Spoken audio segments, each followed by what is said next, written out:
Hey everyone, welcome back. Welcome to this Ultimate System Design Playlist Series. और आज के इस वीडियो में हम डिस्कस करने वाले हैं एक और इंटरेस्टिंग टॉपिक जिसमें हम देखेंगे व्हाट इज़ प्रॉक्सी सर्वर, जिसे हम फॉरवर्ड प्रॉक्सी भी कहते हैं। हम देखेंगे व्हाट इज़ रिवर्स प्रॉक्सी और इसके बाद हम कुछ इम्पॉर्टेंट क्वेश्चंस डिस्कस करेंगे, जैसे how proxy is different from VPN, how proxy is different from load balancer, do we need proxy server everywhere. और आगे चल के हम वीडियो में देखेंगे कि रिवर्स प्रॉक्सी जो है हमारा वो लोड बैलेंसिंग का भी काम कर सकता है। तो हम देखेंगे कि यदि रिवर्स प्रॉक्सी लोड बैलेंसिंग कर सकता है तो फिर लोड बैलेंसर की हमें नीड क्या है, और यदि हम अपने एप्लीकेशन में रिवर्स प्रॉक्सी यूज़ कर रहे हैं, रिवर्स प्रॉक्सी सर्वर यूज़ कर रहे हैं, तो क्या फिर हमें लोड बैलेंसर्स को यूज़ करना भी है या नहीं। तो ये सारे क्वेश्चंस हम डिस्कस करेंगे। तो स्टार्ट करते हैं और एक बार समझते हैं प्रॉक्सी सर्वर को, फॉरवर्ड प्रॉक्सी को एक एग्जांपल की हेल्प से। तो लेट्स से कि एक 5-6 साल का बच्चा है और इस बच्चे को चॉकलेट खाना है। तो अब ये बच्चा क्या करेगा, ये खुद तो शॉप में जाएगा नहीं, ये क्या करेगा, ये अपने पेरेंट्स को बोलेगा कि I want to eat chocolate. तो ये अपने पेरेंट्स को बोलेगा और फिर पेरेंट्स जो हैं वो जाएंगे शॉप में, शॉपकीपर के पास, और वहाँ से ये चॉकलेट लेकर आएंगे और फिर ये चॉकलेट अपने बच्चे को दे देंगे। तो बेसिकली यहाँ पे पेरेंट ने क्या किया कि अपने बच्चे को शॉप से या आउटर वर्ल्ड से हाइड रखा। बेसिकली उन्होंने यहाँ पे एनोनिमिटी को मेंटेन किया। उन्होंने क्या किया, बच्चे को चॉकलेट खाना था तो वो खुद दुकान में गए, चॉकलेट लाई और बच्चे को चॉकलेट लाकर दे दी। तो बेसिकली यहाँ पे शॉपकीपर को नहीं पता कि पेरेंट्स ने ये चॉकलेट किसके लिए ली। तो हम कह सकते हैं कि यहाँ पे पेरेंट्स ने अपने बच्चे को हाइड रखा शॉपकीपर से, इस शॉप से। तो सेम काम करता है हमारा प्रॉक्सी सर्वर। तो प्रॉक्सी सर्वर को अब सेम एग्जांपल की हेल्प से समझते हैं। तो चाइल्ड को हम मानते हैं क्लाइंट, तो ये हो गया हमारा क्लाइंट, और जो हमारा पेरेंट था, इस चाइल्ड के पेरेंट्स थे, उसे हम मानते हैं प्रॉक्सी सर्वर। तो ये हो गया हमारा प्रॉक्सी सर्वर। और फिर यहाँ पे आ जाता है हमारा इंटरनेट,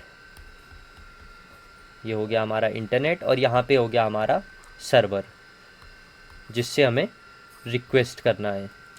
तो ये क्लाइंट हो गया हमारा चाइल्ड, ये प्रॉक्सी हो गया हम पेरेंट्स जो बच्चे को चॉकलेट लाकर दे रहे थे, और ये सर्वर हो गया हमारा शॉप या शॉपकीपर। तो जब ये क्लाइंट कोई रिक्वेस्ट करेगा तो ये रिक्वेस्ट सबसे पहले जाएगी इस प्रॉक्सी सर्वर के पास। अब इस क्लाइंट का अपना IP एड्रेस होगा, राइट। लेट्स से इस क्लाइंट का IP एड्रेस है ये कोई भी ऐसा रैंडम, और इस प्रॉक्सी सर्वर का IP एड्रेस है लेट्स से ये कोई भी ऐसे रैंडम IP एड्रेस। तो अब क्या होगा कि जब ये रिक्वेस्ट इंटरनेट पे जाएगी, सबसे पहले तो ये क्लाइंट बोलेगा कि लेट्स से इसको google.com चाहिए, तो ये रिक्वेस्ट जाएगी प्रॉक्सी सर्वर के पास। अब ये प्रॉक्सी सर्वर जब ये इंटरनेट पे IP राउट करेगा तो वो इस क्लाइंट का IP राउट ना करके अपना खुद का IP भेजेगा, ये खुद का IP भेजेगा। और जब ये रिक्वेस्ट सर्वर के पास जाएगी तो सर्वर के पास भी इस प्रॉक्सी सर्वर का IP एड्रेस जाएगा। तो इस सर्वर को ये लगेगा कि ये जो रिक्वेस्ट है facebook.com या google.com की, ये रिक्वेस्ट मुझे इस IP एड्रेस से आई है। तो ऐसे करके हम हमारे क्लाइंट को हाइड रख सकते हैं टू आउटर नेटवर्क। बेसिकली हम अपने लोकल नेटवर्क को हाइड कर सकते हैं। तो ऐसे करके प्रॉक्सी सर्वर हमें एनोनिमिटी प्रोवाइड करता है। बेसिकली हम कह सकते हैं कि ये जो हमारा प्रॉक्सी सर्वर है, it brings anonymity to client. ये क्लाइंट को एनोनिमस रखता है आउटर वर्ल्ड से। तो अब ये रिक्वेस्ट जाएगी सर्वर के पास, और सर्वर इस रिक्वेस्ट को फुलफ़िल करेगा और डेटा सेंड कर देगा इस प्रॉक्सी सर्वर को। अब ये प्रॉक्सी सर्वर आगे चल के इस डेटा को सेंड कर देगा क्लाइंट को। तो ये काम होता है हमारे प्रॉक्सी सर्वर का। अब प्रॉक्सी सर्वर का यूज़ करने से क्या हो गया कि हमने बेसिकली क्लाइंट को हाइड कर लिया आउटर नेटवर्क से, हमने एनोनिमिटी प्रोवाइड की क्लाइंट को। और उसके बाद अब कोई भी सर्वर क्लाइंट से डायरेक्टली कम्युनिकेट नहीं कर सकता, क्योंकि सर्वर को तो आइडिया ही नहीं है कि किसने रिक्वेस्ट की थी, बेसिकली उसको ये लगेगा कि ये जो रिक्वेस्ट आई है ये प्रॉक्सी सर्वर से आई है, उसे नहीं पता एक्चुअल क्लाइंट या एक्चुअल ओरिजिन क्या है इस रिक्वेस्ट का। तो हम कह सकते हैं कि ये प्रॉक्सी सर्वर की मदद से क्या होगा कि कोई भी सर्वर क्लाइंट से डायरेक्ट कम्युनिकेट नहीं कर सकता। तो ये काम होता है हमारे प्रॉक्सी सर्वर का। अब कुछ और एडवांटेजेस जो प्रॉक्सी सर्वर हमें प्रोवाइड करता है तो उसे समझते हैं और एक एग्जांपल के थ्रू इसे देखते हैं। तो लेट्स से कि आप एक कंपनी में काम कर रहे हैं, लेट्स से कोई XYZ कंपनी है और उस कंपनी में आपके पास लेट्स से डिफरेंट ऐसे क्लाइंट्स हैं, एक आप हो गए और आपके ऐसे डिफरेंट कलीग्स हो गए। अब उनके पास सबके पास अपने अपने डिफरेंट लैपटॉप्स हैं और सबके हर क्लाइंट का एक अपना IP एड्रेस होगा, राइट। इसका ये IP एड्रेस है, इसका ये, ऐसे करके हमारे हर क्लाइंट के डिफरेंट IP एड्रेसेस होंगे। तो अब हमारी कंपनी ने क्या डिसाइड किया, इस XYZ कंपनी ने क्या डिसाइड किया कि आप जब भी कुछ वेब पे ब्राउज़ करोगे, कुछ भी ब्राउज़ करोगे इंटरनेट पे, तो वो जाएगा प्रॉक्सी सर्वर के थ्रू। मतलब आप डायरेक्ट इंटरनेट को एक्सेस नहीं कर सकते, पहले आपको प्रॉक्सी सर्वर के थ्रू होते हुए जाना पड़ेगा। तो ये हमारी कंपनी ने डिसाइड किया। अब लेट्स से कि चारों ये क्लाइंट, चारों यूज़र्स अपनी अपनी रिक्वेस्ट भेजते हैं। लेट्स से किसी को google.com चाहिए, किसी को facebook.com, कोई ChatGPT को एक्सेस करना चाहता है। तो ऐसे चारों क्लाइंट ने अपनी अपनी रिक्वेस्ट की। तो ये रिक्वेस्ट सबसे पहले जाएगी इस प्रॉक्सी सर्वर के पास। अब प्रॉक्सी सर्वर हमने देखा कि हमें IP एनोनिमिटी तो प्रोवाइड कर ही रहा है। एक फीचर क्या है प्रॉक्सी सर्वर का, ये IP एनोनिमिटी हमें प्रोवाइड कर रहा है। लेकिन और क्या फीचर है, तो ये जब चारों क्लाइंट्स रिक्वेस्ट करेंगे तो ये प्रॉक्सी सर्वर चेक करेगा। ये बेसिकली क्या है, हमारे इस XYZ कंपनी का प्रॉक्सी सर्वर है।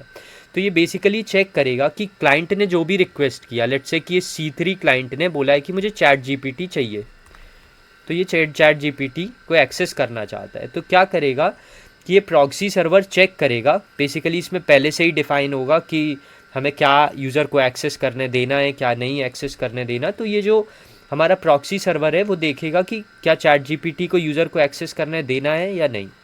तो प्रॉक्सी सर्वर बोलेगा नहीं, ChatGPT उसके लिए अलाउड नहीं है। तो वो क्या करेगा, यूज़र की रिक्वेस्ट को कैंसिल कर देगा और बोल देगा कि कुछ भी मैसेज XYZ की let's say this site is not allowed या दिस साइट इज़ रिस्ट्रिक्टेड, ऐसा कुछ मैसेज वो उसे भेज देगा क्लाइंट C3 को। अब लेट्स से कोई एक और ये C2 आता है, C2 क्लाइंट, और ये बोलता है कि मुझे google.com खोल के दो। तो ये रिक्वेस्ट जाएगी सबसे पहले कहाँ, प्रॉक्सी सर्वर के पास। अब प्रॉक्सी सर्वर चेक करेगा कि क्या ये यूज़र की रिक्वेस्ट वैलिड है या नहीं, मतलब क्या हमें यूज़र को ये एक्सेस करने देना है या नहीं। तो लेट्स से वो बोलता है, उसमें डिफाइन है कि ठीक है google.com यूज़र एक्सेस कर सकता है। तो फिर ये प्रॉक्सी सर्वर इस रिक्वेस्ट को गूगल के सर्वर पे भेजेगा। लेकिन क्या होगा कि जब गूगल के सर्वर पे ये रिक्वेस्ट जाएगी तो गूगल के सर्वर को ये लगेगा कि ये रिक्वेस्ट जो आई है वो इस सोर्स से आई है। उसको इस C2 क्लाइंट या इसके IP एड्रेस का पता नहीं लगेगा। क्यों? क्योंकि ये प्रॉक्सी सर्वर ने यहाँ पे हमारे क्लाइंट को हाइड कर दिया और आगे इसने इंटरनेट पे अपने IP एड्रेस को एक्सपोज किया। तो इस सर्वर 1 के पास जब रिक्वेस्ट जाएगी तो उसको लगेगा कि वो देखेगा कि ये जो रिक्वेस्ट है ये इस IP एड्रेस से आई है।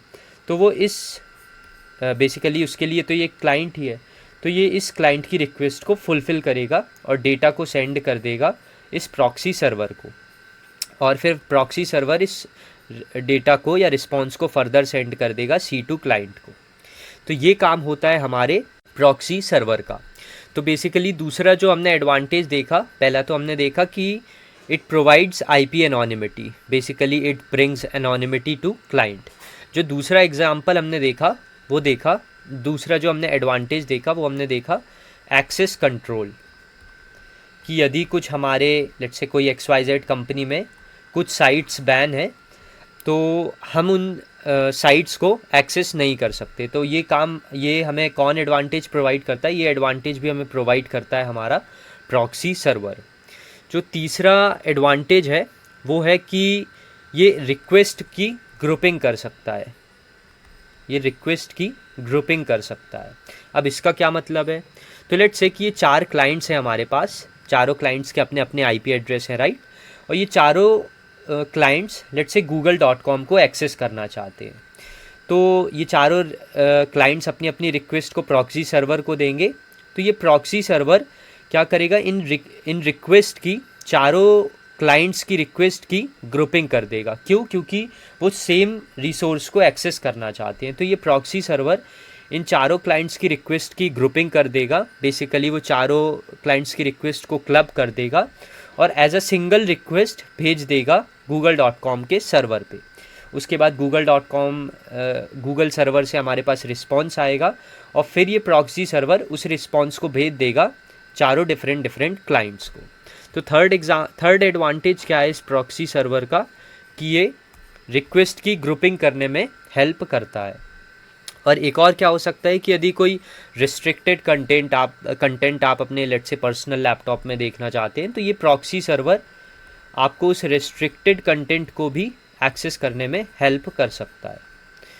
तो ये होता है हमारा प्रॉक्सी सर्वर। अब आप समझ गए होंगे कि प्रॉक्सी सर्वर बेसिकली क्या कर रहा है कि क्लाइंट को एनोनिमस रख के, क्लाइंट नेटवर्क को हाइड रख के काम कर रहा है, उसकी रिक्वेस्ट को फुलफ़िल कर रहा है और कोई भी सर्वर डायरेक्टली कम्युनिकेट नहीं कर सकता अब क्लाइंट से। तो बेसिकली सर्वर को पता ही नहीं चलेगा कि जो रिक्वेस्ट उसके पास आ रही है उसका एक्चुअल ओरिजिन क्या है। तो ये काम होता है हमारे प्रॉक्सी सर्वर का। तो ये हमने समझ लिया प्रॉक्सी सर्वर, जिसे हम फॉरवर्ड प्रॉक्सी भी कहते हैं। और ये जो प्रॉक्सी है हमारे पास, ये दो टाइप की होती है, फॉरवर्ड प्रॉक्सी और रिवर्स प्रॉक्सी। तो फॉरवर्ड प्रॉक्सी हमने डिस्कस कर लिया, अब हम डिस्कस करते हैं रिवर्स प्रॉक्सी। और हाँ, एक चीज़ और, ये जो हमारी फॉरवर्ड प्रॉक्सी या प्रॉक्सी सर्वर होता है, ये हमेशा क्लाइंट और इंटरनेट के बीच में होता है। क्लाइंट और इंटरनेट के बीच में होता है ये हमारा प्रॉक्सी सर्वर। और ये प्रॉक्सी सर्वर हमें कैशिंग में भी हेल्प करता है। अभी कैशिंग में कैसे हमें हेल्प करता है, लेट्स से तो ये हमारा क्लाइंट है और यहाँ पे हमारा एक प्रॉक्सी सर्वर है। अब लेट्स से कि ये क्लाइंट कुछ रिक्वेस्ट करता है, लेट्स से सेम google.com, तो ये रिक्वेस्ट जाएगी प्रॉक्सी सर्वर के थ्रू। तो ये रिक्वेस्ट जाएगी प्रॉक्सी सर्वर के थ्रू, फिर यहाँ पे ये रिक्वेस्ट जाएगी इंटरनेट पे और फिर यहाँ पे हमारा होगा सर्वर, गूगल का सर्वर। तो ऐसे करके हमारी रिक्वेस्ट जाएगी, गूगल रिस्पॉन्स देगा, ये रिस्पॉन्स आएगा प्रॉक्सी सर्वर के बाद, उसके बाद प्रॉक्सी सर्वर इस रिस्पॉन्स को दे देगा क्लाइंट को।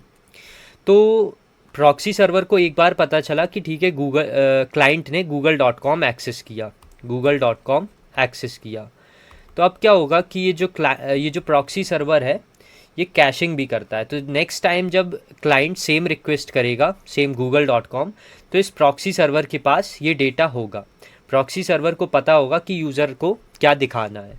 तो ये प्रॉक्सी सर्वर अब सर्वर के पास ना जाके यहीं से क्लाइंट को रिस्पॉन्स दे देगा। तो ये एक और एडवांटेज होता है कैशिंग, एक और एडवांटेज होता है प्रॉक्सी सर्वर का। तो ये अब हमने देख लिया प्रॉक्सी सर्वर। अब हम समझते हैं रिवर्स प्रॉक्सी को। तो reverse proxy basically sits in front of servers.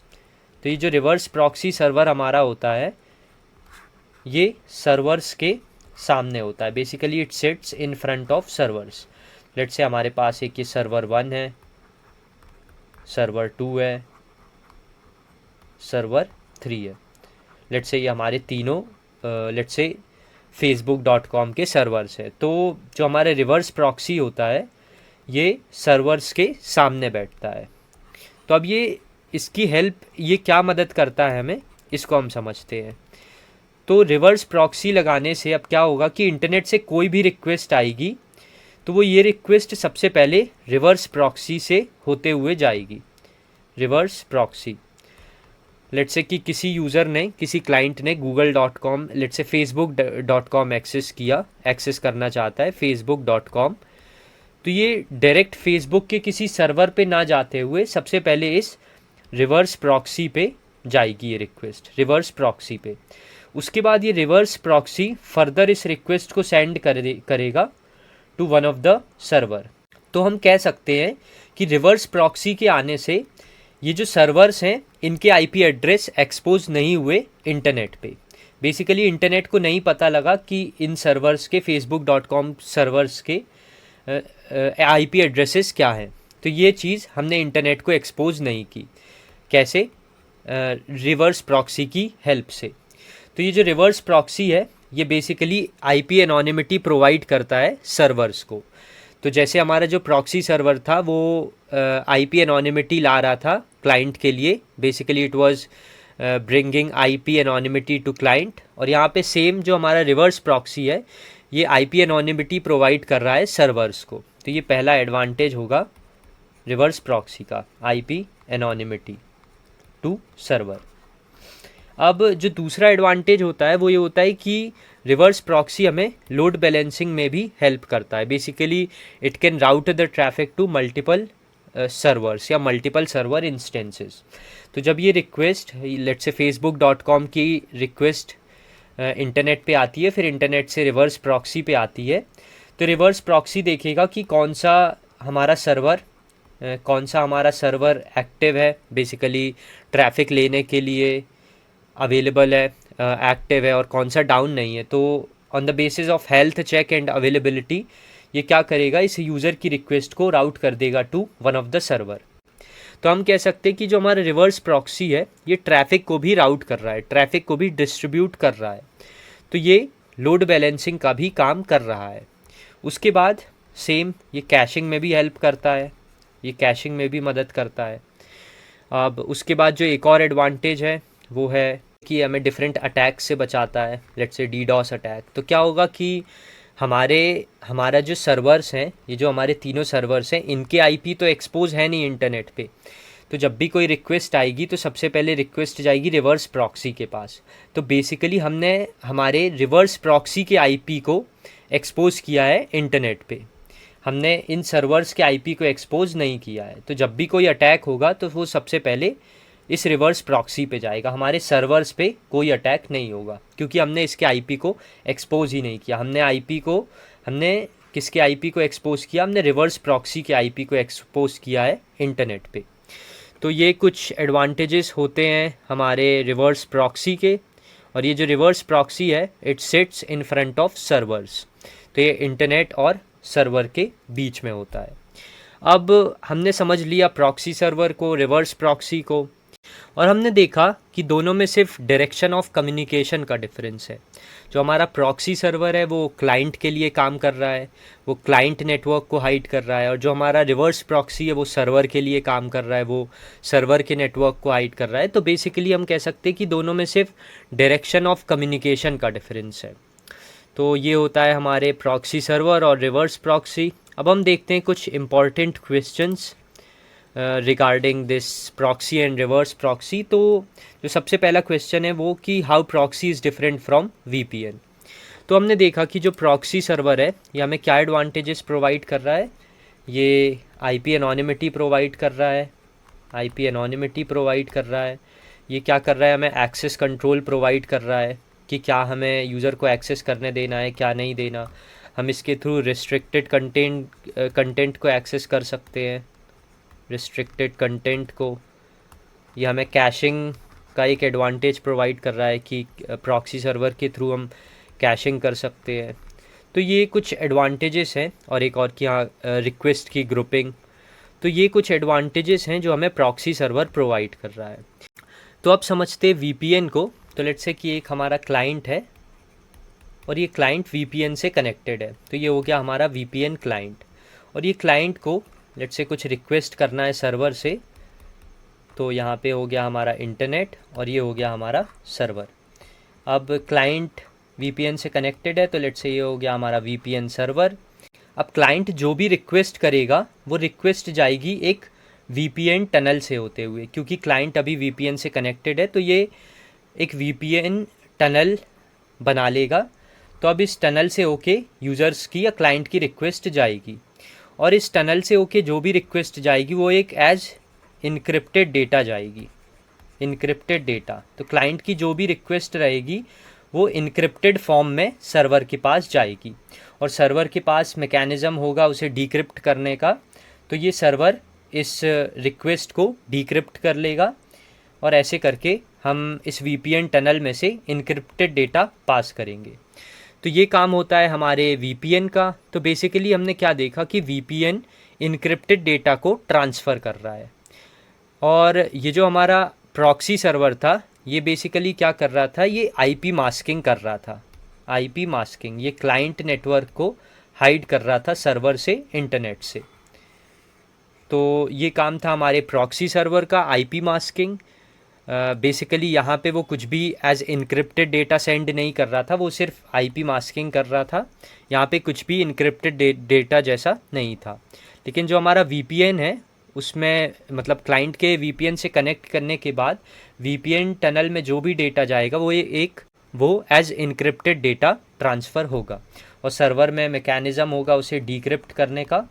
तो सर्वर उस डेटा को डिक्रिप्ट कर लेगा, उस रिक्वेस्ट को डिक्रिप्ट कर लेगा। तो ये डिफरेंस होता है हमारा प्रॉक्सी सर्वर और VPN में। अब जो नेक्स्ट क्वेश्चन हमारा था वो था कि how proxy is different from load balancer. तो लोड बैलेंसर को हम जैसा सब जानते हैं कि ये बेसिकली ट्रैफिक को डिस्ट्रीब्यूट कर देता है अमंग मल्टीपल सर्वर इंस्टेंसेस। तो लोड बैलेंसर क्या करता है कि ट्रैफिक को डिस्ट्रीब्यूट कर देता है among multiple server instances. Let's say हमारा सर्वर 1 हो गया, ये सर्वर 2 हो गया, सर्वर 3 हो गया। तो लोड बैलेंसर क्या करेगा, हेल्थ चेक और सर्वर की अवेलेबिलिटी के हिसाब से ट्रैफिक को राउट कर देगा टू मल्टीपल सर्वर्स। तो ये काम हमारा होता है लोड बैलेंसर का। अब सेम काम हमारा रिवर्स प्रॉक्सी भी कर रहा है। हमने देखा कि हमारा रिवर्स प्रॉक्सी जो है, या हमारा जो रिवर्स प्रॉक्सी है ये सर्वर्स के सामने है। हमने देखा कि it sits in front of servers.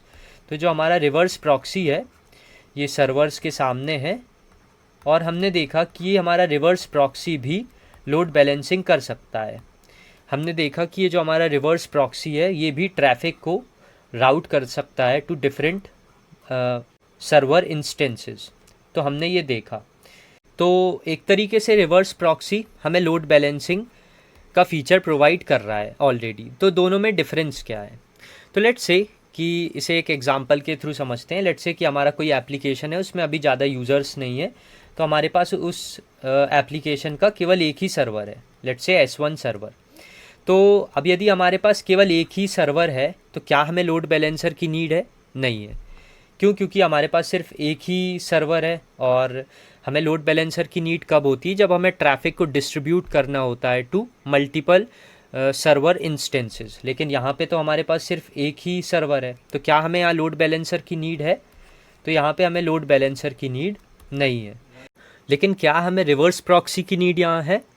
तो यस, हमें रिवर्स प्रॉक्सी की नीड हो सकती है, क्योंकि रिवर्स प्रॉक्सी लोड बैलेंसिंग के अलावा भी एक हमें IP एनोनिमिटी फीचर प्रोवाइड कर रहा है। IP एनोनिमिटी ये बेसिकली सर्वर को एनोनिमस रखता है इंटरनेट से, उसके IP को एनोनिमस रखता है, IP मास्किंग करता है। ये लॉगिंग प्रोवाइड कर रहा है, ये कैशिंग में हमारी हेल्प करता है, ये कैशिंग कर रहा है। तो हम कह सकते हैं SSL टर्मिनेशन। तो हम कह सकते हैं कि जो हमारा रिवर्स प्रॉक्सी है ये लोड बैलेंसिंग के अलावा भी बहुत सारे फीचर्स प्रोवाइड कर रहा है। तो भले ही हमारे एप्लीकेशन में यदि केवल एक ही सर्वर है तो भी हमें रिवर्स प्रॉक्सी की नीड हो सकती है। हमें भले लोड बैलेंसर की नीड ना पड़े, लेकिन हमें रिवर्स प्रॉक्सी की नीड हो सकती है। तो ये होता है हमारा दूसरा क्वेश्चन कि how proxy basically reverse proxy is different from load balancer. अब जो नेक्स्ट क्वेश्चन है कि do we need proxy server everywhere. तो यदि हमारे पास छोटे एप्लीकेशंस हैं जहाँ ज़्यादा ट्रैफिक नहीं आ रहा और जहाँ सिक्योरिटी ज़्यादा कंसर्न नहीं है, बेसिकली बहुत छोटे application, let's say to do list kind of application, वहाँ हमें प्रॉक्सी सर्वर्स की नीड नहीं होती। लेकिन हाँ, यदि हमारा एक ग्लोबल एप्लीकेशन है, ग्लोबल प्लेटफॉर्म है, तो yes we do need proxy servers. तो ये हो गया हमारा एक और क्वेश्चन का आंसर। अब जो नेक्स्ट क्वेश्चन है कि if reverse proxy can do load balancing, जो कि हमने देखा कि yes reverse proxy can do load balancing, then what's the need of load balancers. और एक क्वेश्चन ये और आता है कि यदि रिवर्स प्रॉक्सी लोड बैलेंसिंग का काम कर ले रहा है तो क्या हमें लोड बैलेंसर की नीड है भी या नहीं। तो जब भी हम कोई ग्लोबल एप्लीकेशन या लार्ज स्केल सिस्टम बनाते हैं तो हमारे पास ग्लोबली ट्रैफिक आ रहा होता है डिफरेंट डिफरेंट रीजन से, डिफरेंट डिफरेंट अवेलेबिलिटी जोन से। तो जब भी हमारा लार्ज स्केल एप्लीकेशन है, यदि हमारे पास हमने लार्ज स्केल एप्लीकेशन बनाया, तो yes we do need load balancer and we also need reverse proxy. तो हम ग्लोबली ट्रैफिक को डिस्ट्रीब्यूट करने के लिए लोड बैलेंसर यूज़ करेंगे ही, हम रिवर्स प्रॉक्सी भी यूज़ करेंगे। पर फिर ये जो हमारा रिवर्स प्रॉक्सी है, ये लोड बैलेंसिंग के अलावा सारे फीचर्स प्रोवाइड करेगा। लोड बैलेंसिंग के लिए हम लोड बैलेंसर यूज़ करेंगे, IP anonymity, IP masking, logging, caching, SSL termination, ये सब फीचर्स के लिए हम रिवर्स प्रॉक्सी यूज़ करेंगे। तो ये था हमारा लेक्चर 4, जिसमें हमने देखा प्रॉक्सी सर्वर, रिवर्स प्रॉक्सी, हमने इनसे जुड़े कुछ क्वेश्चंस भी डिस्कस किए। तो आई होप आपको प्रॉक्सी और रिवर्स प्रॉक्सी अच्छे से समझ आ गया है। And yes, this is all for this video. We'll see you in the next video. So till then, bye bye, show some love, thanks.